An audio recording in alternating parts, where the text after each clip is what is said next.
Hi friends, omapodi எப்படி செய்கிறதுன்னு பார்க்கலாம் வாங்க.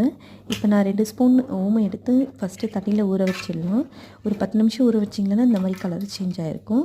அதுக்கடுத்து நான் 2 கப்பு கடலை மாவு எடுத்திருக்கேன். 2 கப்பு கடலை மாவுக்கு 1/2 கப்பு பச்சரிசி மாவு சேர்த்திங்கன்னா நல்லாயிருக்கும். அரிசி மாவு ரொம்ப அதிகமாக போயிடுச்சுன்னா ரொம்ப ஹார்டாக இருக்குங்க.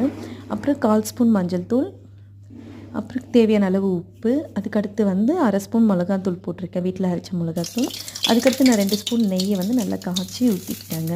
அதுக்கடுத்து நல்லா மாவு நல்லா நம்ம இடியாப்பத்துக்கு செய்கிற மாதிரி எடுத்துக்கணும். இப்போ என்னென்னா ஓமம் ஊற வச்சிருந்தீங்களா, அதோட தண்ணி மட்டும் எடுத்துக்கணும். தண்ணி வரைக்கும் எடுத்துகிட்டு இந்த மாதிரி பிசைஞ்சு வச்சிங்கன்னா கையில் எடுக்கிறப்ப கொஞ்சம் ஒட்டி ஒட்டி வரா மாதிரி இருந்துச்சுன்னா உங்களுக்கு சாஃப்டாக இருக்குன்னு அர்த்தம். நல்லா நம்ம முறுக்கு குழாயில் பிழியிறப்ப நல்லாயிருக்கும். இப்போ பாருங்கள், நல்லா பிழிஞ்சு விட்டாச்சு.